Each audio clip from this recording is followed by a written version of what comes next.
Kembali lagi ke mata kuliah Fisika Dasar 1. Nah, untuk pertemuan kali ini kita akan fokus membahas mengenai fluida statis. Nah, tujuan dari belajar kita hari ini adalah yang pertama, untuk informatika engineering itu gunanya adalah kita mengetahui bagaimana memprediksi pergerakan fluida dalam machine learning nantinya. Jadi misalkan fluida itu bisa kebakaran di hutan, atau bisa pergerakan asap rokok, atau juga pergerakan asap yang lainnya yang mungkin juga sangat berpengaruh kepada kehidupan kita. Nah, jadi untuk bisa memprediksi hal tersebut, kita harus mengetahui bagaimana pergerakan di dalam fluida itu juga. Kemudian untuk teknik elektro ataupun bisa disamakan dengan mechanical engineering, kita bisa membuat desain hal-hal yang berhubungan dengan fluida. Jadi bisa itu kapal selam, atau bisa itu kapal dan mobil dan sebagainya, yang mungkin juga akan berpengaruh dalam pembentukan bagian-bagian dari atau pembentukan sirkuit dari suatu alat elektronika tersebut. Nah, kemudian untuk teknik bioproses ataupun bisa disamakan dengan medical engineering atau bisa juga sama dengan environmental engineering, kalian akan mengetahui bagaimana pergerakan suatu zat kimia atau darah, atau misalkan sistem irigasi dalam suatu hal yang terdapat di dalam pertanian atau bioteknologi. Nah, kalau misalkan kalian merasa ini nggak penting, setidaknya kalian bisa mengetahui bagaimanakah suatu alam itu bisa bekerja, karena akan banyak di sekitar kita yang mempelajari mengenai fluida juga. Nah, kita ingat kembali mengenai fluida yang telah kalian pelajari sebenarnya waktu SMA. Jadi fluida itu adalah zat yang dapat mengalir, ya, ataupun kumpulan-kumpulan molekul yang tersusun acak dan terikat satu sama lain oleh gaya kohesi. Gaya kohesi itu adalah gaya ikatan. Mungkin anak bioteknologi paham akan gaya ikatan ini. Jadi fluida ini bisa aja dia berbentuk cairan, bisa juga berbentuk gas, karena antara cair dan gas itu sama-sama mengalir dan susunan molekulnya itu adalah tersusun secara acak dan bergerak bebas. Nah, berikut adalah komponen dalam fluida yang pertama, yaitu massa jenis, atau bacanya adalah ρ. Nah, kalau misalkan pada pelajaran kita sebelumnya, massa jenis itu kan bisa aja lambda, bisa sigma, atau bisa ρ. Bedanya adalah si massanya itu terletak di menempati apa. Bisa dia panjang, kalau dia lambdanya lambda, dia simbolnya lambda jika dia menempati panjang, kemudian dia sigma jika menempati luas permukaan, dan massa ρ jika menempati suatu volume. Nah, berhubung tadi pengertian fluida itu adalah bergerak secara acak dan mengalir, nah pasti dia akan menempati keseluruhan bidang di dalam suatu tempat itu, atau disebutlah dengan volume. Gak mungkin dia hanya menempati panjangnya aja, atau gak mungkin dia menempati hanya bidangnya aja, tapi akan menempati ruang tersebut. Nah, jadi misalkan contohnya kita punya 4 molekul di sini, molekul fluida ditempatkan di dalam suatu ruang. Nah, karena dia akan bergerak bebas, molekul 2 juga sama, molekul 4 juga sama, dan molekul 3 juga sama, memiliki kecepatan tertentu, maka mereka akan menempati si volume dalam ruang tersebut. Makanya istilah massa jenisnya adalah selalu ρ, atau massa jenis. Massa jenis ini juga disebut dengan kerapatan, yaitu M per volume. Keseluruhan massa dibagi dengan volume yang ditempati oleh molekul-molekul tersebut. Nah, kemudian besaran yang selanjutnya adalah tekanan. Jadi atau simbolnya adalah P. Tekanan ini kalau misalkan suatu bendanya itu ditempatkan di dalam suatu fluida, jadi inilah yang dimaksud dengan fluida. Kemudian yang mengalami besaran tersebut, besaran si tekanan tersebut adalah si benda ini akibat dari fluida itu tadi. Nah, jika bendanya itu diletakkan di dalam suatu fluida yang tertutup seperti ini, jadi ini syaratnya adalah ruang tertutup, jadi tidak dipengaruhi oleh udara sama sekali, maka si bendanya akan mengalami gaya dibagi dengan luas permukaan benda tersebut. Jadi ini adalah gaya, ini adalah luas si permukaan bendanya. Nah, satuannya ini nanti akan ada beberapa macam yang kita kenal, tapi satuan internasionalnya adalah Newton per meter kuadrat atau 1 Pascal. Nah, 1 Pascal itu akan setara dengan 10 pangkat min 5 bar, atau 1 bar itu adalah 10 pangkat 5 Pascal. Kemudian kita juga mengenal adanya satuan yang sering kita lihat sebagai satuan atmosfer, yaitu 1 atmosfer adalah 1,01 kali 10 pangkat 5 Pascal, atau setara dengan 1,01 bar. Kita harus ingat ini karena inilah yang sering kita pakai sebagai satuan tekanan.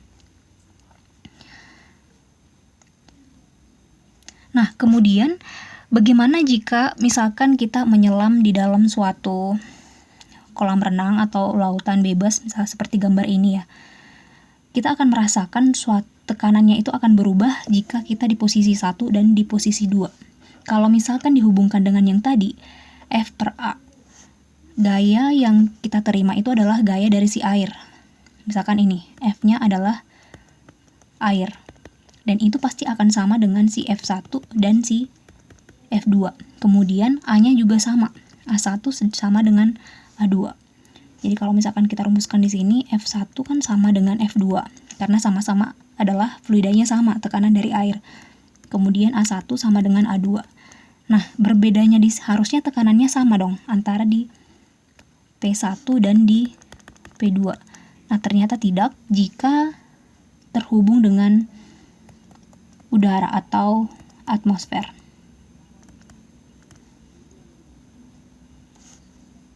Jadi semakin kita ke dalam, jadi selalu ada faktor dari H-nya karena efek dari terhubungnya si fluida tersebut dengan udara. Nah, akibat adanya udara tersebut atau tekanan udara tersebut, kita mengenal adanya konsep tekanan hidrostatis, yaitu tekanan pada fluida, tapi di mana fluidanya itu kita asumsikan adalah diam. Dia tidak bergerak. Jadi kalau misalkan kita hubungkan ke yang tadi ini, kita mengasumsikan si samudra di sini dia tidak memiliki kecepatan. Nah, sama seperti konsep dalam kinematika atau dinamika, jika suatu benda itu dalam keadaan diam, maka sigma F-nya sama dengan 0.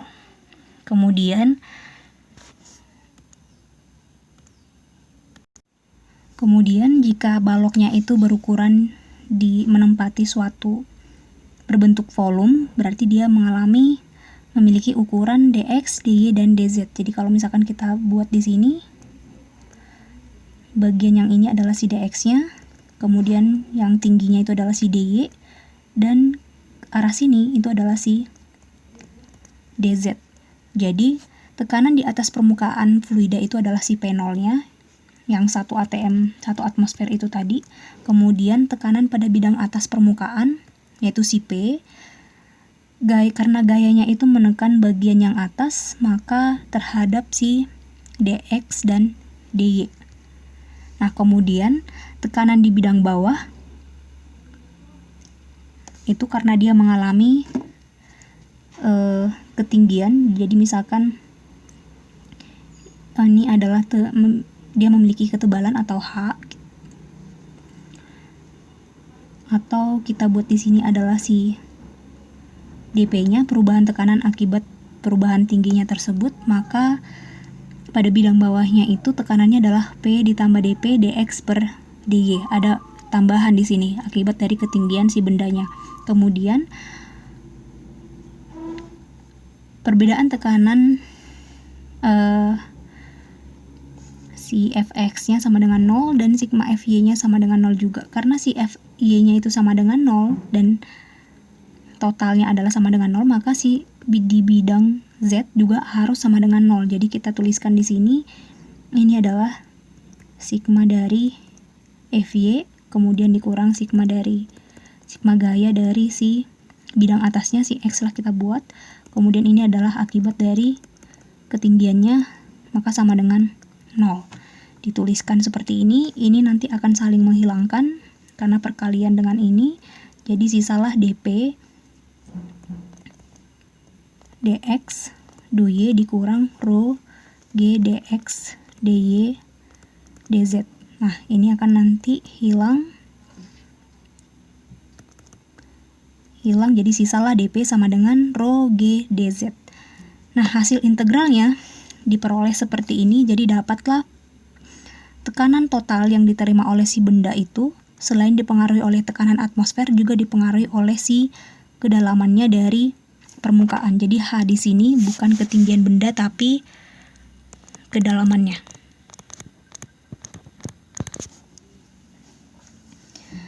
Kita ingat 1 atmosfer itu atau P0 yang dimaksud di sini adalah tekanan udara, yaitu 1 atmosfer atau setara dengan 76 cm raksa, atau seperti yang tadi 1,01 kali 10⁵ Pascal. Nah, gimana dengan yang berikut? Jadi di sini kita lihat bahwa jika memiliki fluida di suatu wadah tertentu, kemudian kita tekan dari luar, maka dia akan mengalami pergerakan atau semburan dari fluidanya tersebut akan membentuk seperti ini dan dipengaruhi oleh si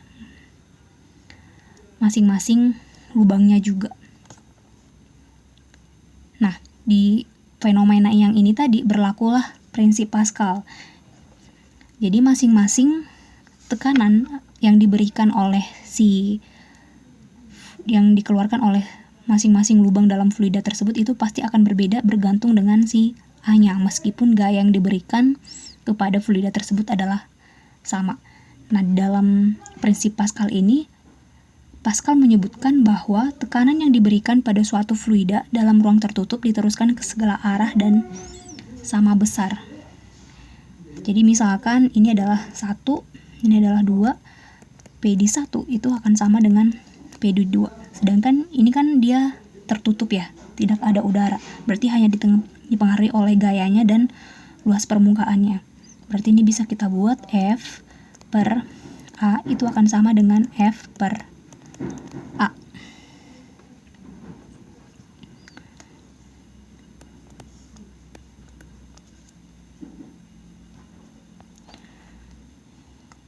Sip. Nah, sekarang kita ke fenomena selanjutnya, yaitu kalau misalkan kita perhatikan sebuah kapal kontainer yang meskipun ternyata dia mencapai 20.000 ton, dia ternyata masih bisa tetap terapung di laut. Kenapa bisa demikian? Nah, bahkan tapi ada juga yang beratnya itu kurang dari 20.000 ton tapi dia bisa tenggelam. Atau misalkan seperti ini, kenapa bisa terjadi pada saat si kuda Nil ini masuk ke perahu tersebut, dia masih tetap bisa melayang juga, tapi kalau misalkan dia tidak memiliki perahu, jika dia terjun atau masuk ke dalam air, dia bisa tenggelam juga. Nah, kita akan mengenal adanya prinsip atau hukum Archimedes yang bisa menjelaskan fenomena tersebut. Nah, pada hukum Archimedes atau prinsip Archimedes itu dia lebih menekankan bahwa tekanan pada benda di dalam fluida besarnya tergantung pada kedalamannya, sama seperti si tekanan hidrostatis tadi. Nah, tapi tekanan bagian bawah benda menjadi lebih besar dari bagian atasnya. Jadi konsep yang baru ditawarkan di sini adalah terdapat tekanan bagian bawah. Nah, keadaan tersebut itu berlaku pada posisi bendanya. Jadi besarnya tekanan di bawah dan bagian atasnya itu berdasarkan posisinya, apakah dia tenggelam, melayang, dan terapung.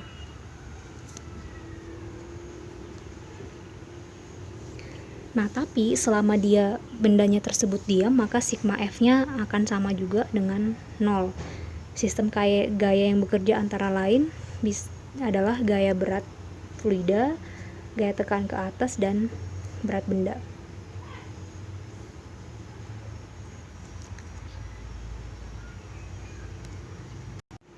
Nah, misalkan di sini terdapat benda yang seimbang, jadi gaya ke atasnya itu adalah A dikali, ini adalah luas permukaan, P0 adalah tekanan udara, ditambah rho G, Y-nya itu adalah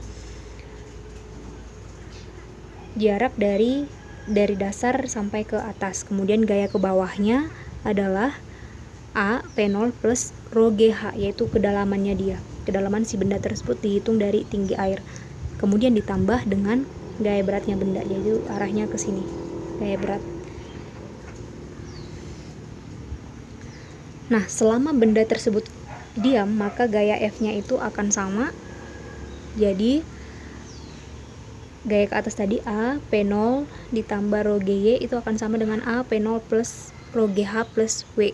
Jadi hasilnya nanti adalah A dikali rho G Y dikurang H akan sama dengan rho GV. Ya, V-nya ini adalah volume benda yang di dalam zat cair tersebut, atau volume benda yang tercelup.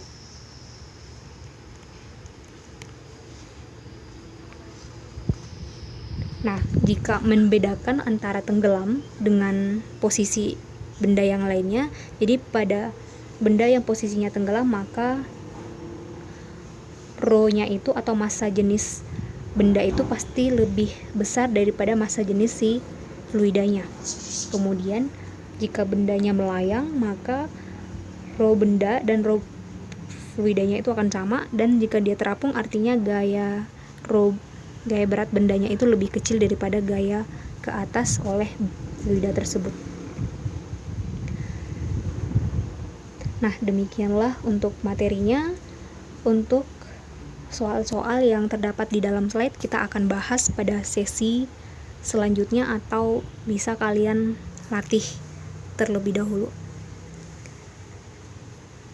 Baik, demikian materi kita hari ini. Untuk sesi kali ini kita lanjutkan ke sesi selanjutnya. Terima kasih.